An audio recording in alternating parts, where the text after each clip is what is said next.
Halo semuanya, jadi pada kesempatan kali ini kami akan membuat 3 tugas yang bertujuan untuk memenuhi tugas mata kuliah statistik. Selamat menonton. Mini riset. Jadi pada tugas mini riset kali ini kami diberikan tugas untuk mencari tahu tentang materi uji normalitas chi-square melalui YouTube, skripsi, jurnal, buku, dan lain sebagainya. Berikut ini merupakan materi yang sudah kami dapatkan dari berbagai sumber. Nah, untuk para penonton, jika videonya terlalu cepat, silakan klik tombol jeda untuk memudahkan para penonton untuk membaca materi yang sudah kami lampirkan pada video.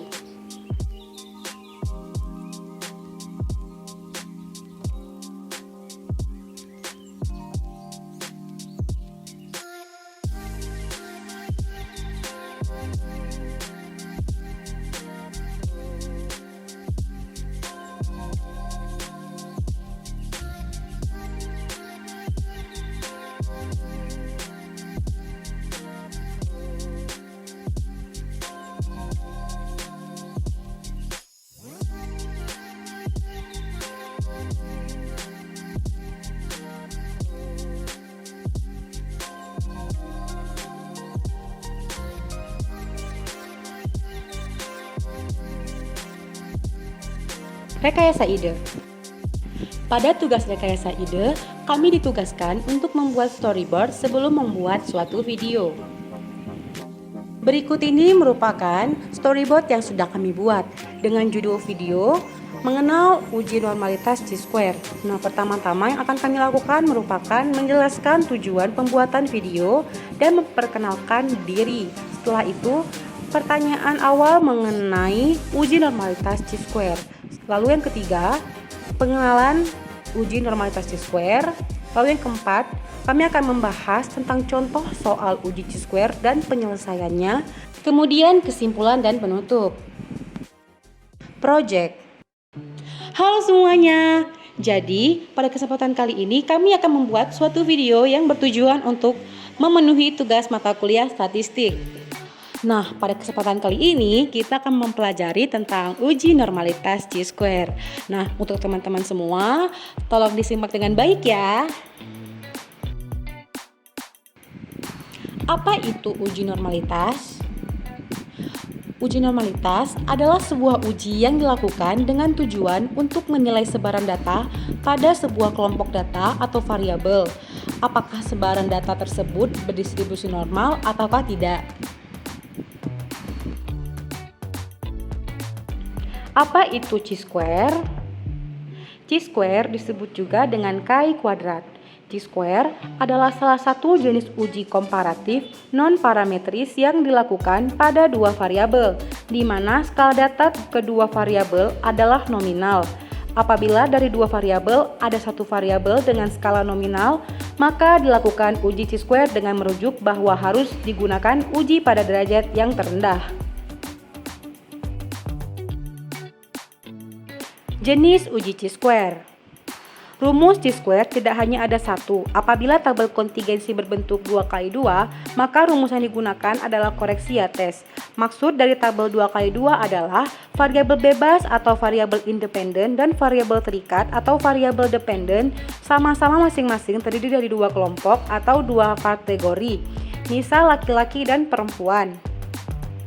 Apabila tabel kontingensi 2x2 seperti di atas, tetapi tidak memenuhi syarat seperti di atas, yaitu ada sel dengan frekuensi harapan kurang dari 5, maka rumus harus diganti dengan rumus Fisher-Extract test. Metode chi-square atau X kuadrat untuk uji goodness of fit distribusi normal menggunakan pendekatan penjumlahan penyimpangan data observasi di tiap kelas dengan nilai yang diharapkan. Berikut ini merupakan keterangannya. X kuadrat merupakan nilai X kuadrat atau chi-square, lalu OI merupakan nilai observasi, lalu EI merupakan nilai expected atau nilai harapan, lalu N merupakan banyaknya angka pada data atau total frekuensi. Syaratnya yaitu data tersusun berkelompok atau dikelompokkan dalam tabel distribusi frekuensi. Lalu, cocok untuk data dengan banyaknya angka besar, Dan yang terakhir, setiap sel harus terisi, yang kurang dari 5 digabungkan.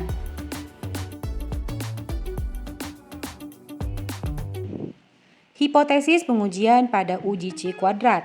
HO merupakan sampel berasal dari populasi berdistribusi normal. HA merupakan sampel berasal dari populasi tidak berdistribusi normal.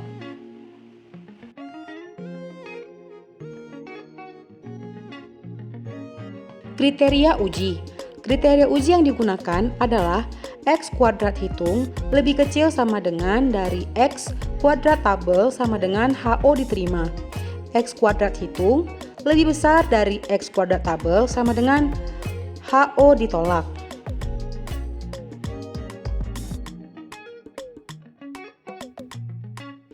Berikut ini merupakan langkah menghitung uji chi-square dengan data yang sudah dikelompokkan. Yang pertama, menghitung rata-rata dan standar deviasi. Lalu yang kedua, menyusun data ke dalam tabel penolong untuk menghitung chi kuadrat data yang belum disajikan dalam tabel distribusi frekuensi. Sajikan terlebih dahulu ke dalam tabel distribusi frekuensinya. Yang ketiga, mentransformasikan angka batas bawah dan batas atas ke dalam satu skor baku. Lalu yang keempat, menghitung luas proporsi dengan terlebih dahulu menentukan nilai Z tabel. Yang kelima, menghitung frekuensi ekspektasi FE dengan mengkalikan luas proporsi L dengan jumlah data yang diobservasi. FE sama dengan L dikali N. Yang keenam, menghitung X kuadrat sama dengan sigma OI dikurang EI kuadrat per EI. 7. Menentukan derajat kebebasan. Lalu yang ke-8, menentukan nilai chi kuadrat tabel pada taraf signifikan dan derajat kebebasan yang telah ditemukan. Yang ke-9, membandingkan harga chi kuadrat hitung dengan chi kuadrat tabel. Nah, demikian penjelasan tentang langkah menghitung uji chi-square dengan data yang sudah dikelompokkan. Adapun langkah menghitung uji chi-square dengan data yang belum diolah adalah sebagai berikut. Baiklah, di sini kita akan bahas contoh soal uji normalitas dengan chi-square. Untuk contoh soalnya sebagai berikut, akan diuji normalitas untuk data hasil kuesioner tentang kosmetik yang dilakukan pada masyarakat. Apakah data tersebut berdistribusi normal? Datanya sebagai berikut. Di sini kita memiliki 70 data. Kemudian untuk langkah pengerjaannya, langkah pertama yang kita lakukan ialah urutkan data dari yang terkecil ke yang terbesar. Berikut data yang sudah saya urutkan dari yang terkecil ke yang terbesar dari data yang kita punya. Kemudian langkah yang kedua ialah menentukan nilai minimum dan nilai maksimum. Seperti data yang sudah saya urutkan, nilai minimum yang kita punya merupakan 27 dan nilai maksimum yang kita punya merupakan 75. Untuk apa kita menentukan nilai maksimum dan nilai minimum? Dikarenakan untuk menentukan nilai range dibutuhkan nilai maksimum dan nilai minimumnya. Kemudian langkah yang ketiga ialah kita menentukan nilai range. Untuk menentukan nilai range digunakan rumus R sama dengan nilai maksimum dikurang nilai minimum. Sehingga 75 dikurang 27 sama dengan 48. Kemudian untuk langkah yang keempat ialah menentukan jumlah kelas. Untuk menentukan jumlah kelas, kita gunakan rumus K sama dengan 1 ditambah 3,3 log N. N sendiri merupakan banyaknya data yang kita punya. Banyaknya data yang kita punya merupakan 70. Sehingga 1 tambah 3,3 log N atau log 70 sama dengan 1,845 didapat 7,088. Kemudian kita bulatkan menjadi 7. Selanjutnya langkah yang kelima ialah kita menentukan interval atau lebat kelas yang disimbolkan dengan I. Untuk menentukan interval digunakan rumus I sama dengan R per K. R di sini 48 dan K 7 sehingga didapat 6,85 kita ekuivalenkan menjadi 7. Kemudian langkah yang ke-6 kita menentukan batas atas dan batas bawah kelas. Dalam menentukan batas atas dan batas bawah kelas, upayakan nilai terendah atau nilai 27 yang dari data yang kita punya masuk ke batas bawah kelas pertama, dan nilai tertinggi yaitu 75 dari data yang kita punya masuk ke batas atas kelas terakhir. Kemudian masukkan data ke dalam tabel sesuai dengan jumlah kelas dan interval yang telah dihitung. Selanjutnya masukkan data-data ke dalam tabel. Pertama, kita masukkan terlebih dahulu jumlah kelas yaitu 7 diberi nomor 1, 2, 3 hingga 7. Kemudian untuk kelasnya, seperti pada penjelasan langkah ke-6, upayakan nilai terendah yaitu 27 masuk ke dalam batas bawah kelas pertama. Dan nilai tertinggi yaitu 75 masuk ke dalam batas atas kelas terakhir dengan interval 7. Interval dihitung ke bawah, bukan ke samping. Seperti 27 ditambah interval yaitu 7 sama dengan 34. 34 ditambah interval yaitu 7 sama dengan 41. Begitu seterusnya. Sehingga yang ke samping ditambah 6. 27 ditambah 6 sama dengan 33. 34 ditambah 6 sama dengan 40. Begitu juga seterusnya. Kemudian kita mencari FI. FI ini merupakan frekuensi. Sehingga dapat kita lihat frekuensi dari kelas 27 hingga ke 33 memiliki 4 frekuensi. Begitu juga seterusnya. Untuk melihat frekuensi dapat dilihat dari data yang sudah kita urutkan sebelumnya. Kemudian FI ini kita jumlahkan dikarenakan jumlah FI dibutuhkan untuk menghitung rata-rata atau X-bar. Di sini kita klik sama dengan sum, lalu kita tarik, kita tandain sampai ke bawah. Lalu kita klik enter. Maka didapatlah 70 yaitu jumlah data kita. Kemudian untuk XI. XI ini merupakan nilai tengah dari kelas yang kita punya. Untuk mencari XI-nya, kita hitung dengan cara sama dengan rumusnya ini. X1 ditambah X2 dibagi 2. X1 merupakan kelas bawah dan X2 merupakan kelas atas. Maka didapat X1 ditambah X2 tutup kurung dibagi 2. Maka didapatlah 30. Kemudian kita drag and drop. Kemudian cari FI XI. FI dikali XI sama dengan, kita tinggal buat rumusnya, sama dengan FI dikali XI. Enter. Lalu kita drag and drop. Lalu untuk FI/XI kita hitung jumlahnya semua karena dibutuhkan untuk mencari rata-rata atau X-bar-nya. Dengan rumus sama dengan sum. Lalu kita tarik data dari atas sampai bawah. Kemudian kita enter. Kemudian kita cari rata-rata atau X-bar-nya dengan rumus sigma FI/XI dibagi sigma FI. Kita masukkan rumusnya sama dengan sigma FI/XI dibagi sigma FI. Maka didapatlah hasilnya 51,7. Selanjutnya kita mencari XI dikurang X-bar. Sama dengan XI dikurang X-bar. Karena X-bar-nya ini nilainya tetap, kita klik F4 sehingga muncul tanda dolar atau apostrof ini, kemudian kita enter. Lalu kita drag and drop sampai ke bawah. Kemudian kita cari XI dikurang X-bar kuadrat. Caranya sama dengan kita tandai data ini, lalu kita kali data ini juga. Kemudian didapatlah seperti ini. Lalu kita drag and drop lagi. Kemudian kita cari FI dikali XI dikurang X-bar kuadrat. Caranya sama dengan FI, frekuensinya, dikalikan dengan XI dikurang X-bar kuadrat. Enter. Lalu kita drag and drop. Untuk FI dikali XI dikurang X bar kuadrat, kita jumlahkan karena data ini diperlukan untuk menghitung standar deviasi atau SD-nya. Sama dengan sum, kita tandai datanya dari atas ke bawah, lalu enter.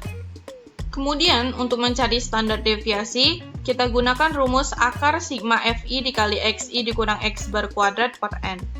Maka, sama dengan kita buat di dalam kurung, kita masukkan data sigma FI dikali XI dikurang X bar kuadrat per N, yaitu 70.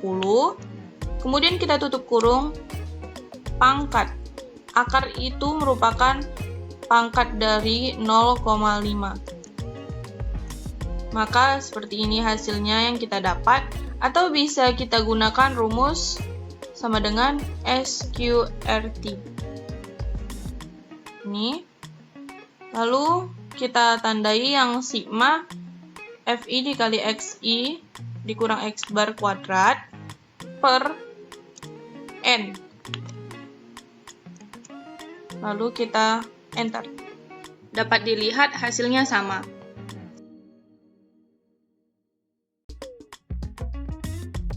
Selanjutnya kita masuk ke tabel yang kedua. Untuk tabel yang kedua dibutuhkan data kelas dan data FI atau OI, yaitu frekuensinya. Kemudian kita tentukan batas kelasnya. Untuk batas kelas bagian bawah, kita menggunakan X-nya yaitu ini, dan batas kelas bagian atas, X-nya data yang ini. Kemudian untuk mencari batas kelas bagian bawah, digunakan rumus X dikurang 0,5. Maka sama dengan X, yaitu 27 pada kelas pertama, dikurang 0,5. Enter. Kemudian kita drag and drop. Kemudian untuk batas kelas yang atas, kita gunakan rumus X ditambah 0,5. Maka, sama dengan X kelas pertama yaitu 33 ditambah 0,5. Enter. Kemudian kita drag and drop. Kemudian kita cari nilai Z-nya. Untuk mendapatkan nilai Z, digunakan rumus XI dikurang X bar per SD. Pertama, kita cari nilai Z bagian bawah, sama dengan buka kurung XI dikurang X bar. Karena X barnya tetap, kita klik F4, lalu kita tutup kurung dibagi dengan standar deviasinya. Lalu kita klik juga F4 karena standar deviasinya tetap. Lalu kita klik Enter. Kemudian kita drag and drop. Lakukan hal yang sama pada nilai Z bagian kelas atas, sama dengan buka kurung XI dikurang X bar F4, lalu tutup kurung dibagi standar deviasi F4, sama dengan, kemudian kita drag and drop. Kemudian mencari nilai tabel Z. Untuk mencari nilai tabel Z, terdapat dua cara, yaitu bisa dilihat dari tabel Z yang ada di internet, atau bisa digunakan rumus NORMDIS. Karena ini di Excel, jadi saya mempersingkatnya menggunakan rumus NORMDIS saja. Sama dengan NORMDIS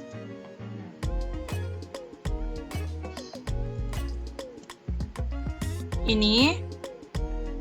Lalu kita klik yang nilai Z kelas bawah. Enter. Kemudian kita drag and drop. Sama halnya dengan tabel Z bagian kelas atas, sama dengan NORMDIS.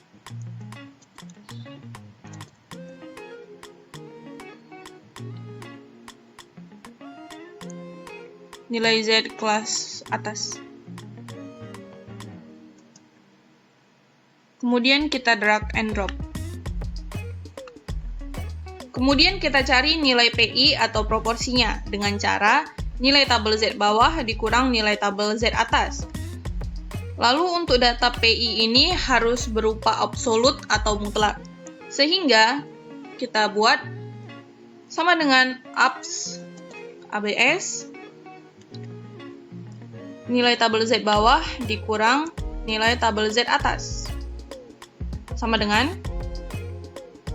kemudian kita drag and drop.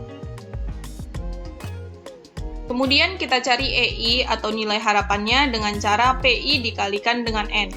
Maka sama dengan PI dikali N.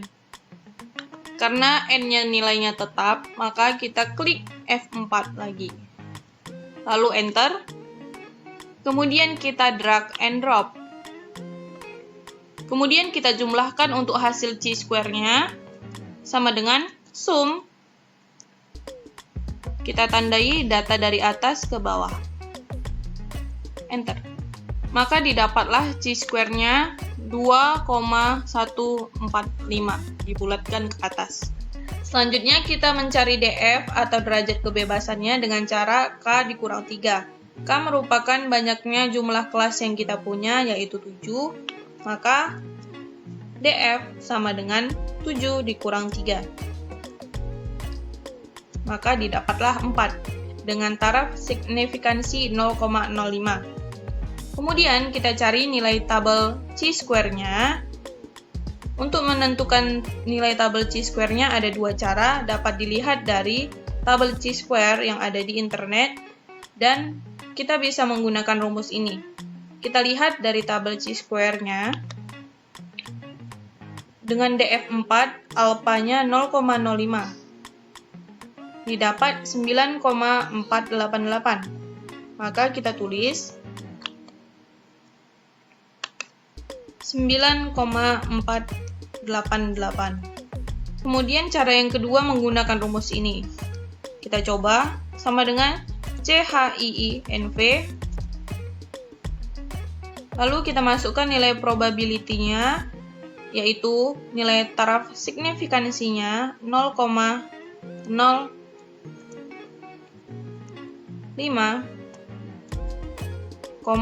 derajat kebebasannya yaitu 4. Enter. Nah, hasilnya sama. Kemudian untuk signifikansi ujinya, nilai X kuadrat hitung dibandingkan dengan X kuadrat tabel atau chi-square. Lalu jika nilai X kuadrat hitung lebih kecil dari nilai X kuadrat tabel, maka HO diterima dan HA ditolak. Dan sebaliknya, jika nilai X kuadrat hitung lebih besar dari nilai X kuadrat tabel, maka HO ditolak dan HA diterima. Untuk HO diterima, maka data berdistribusi normal. Jika HO ditolak, maka data berdistribusi tidak normal. Kemudian untuk uji hipotesisnya menggunakan rumus X kuadrat hitung lebih kecil atau lebih besar dari nilai tabel X kuadrat. Kita masukkan nilai X kuadrat hitungnya, yaitu 2,145. Yaitu ini. Kemudian untuk nilai X kuadrat tabelnya, yang ini 9,488. 9,488. Dapat dilihat X kuadrat hitung lebih kecil daripada X kuadrat tabel, maka simbolnya ialah lebih kecil. Karena simbolnya lebih kecil, maka dilihat keputusan hipotesisnya HO diterima dan HA ditolak. Kita buat di sini, HO diterima dan HA ditolak. Maka kesimpulannya ialah data sampel berasal dari populasi yang berdistribusi normal. Oke, saya kira sekian pembahasan contoh soal yang saya bawakan. Sekian dulu materi dari kami. Jika ada salah kata maupun salah dalam penyampaian, kami mohon maaf. Sampai jumpa.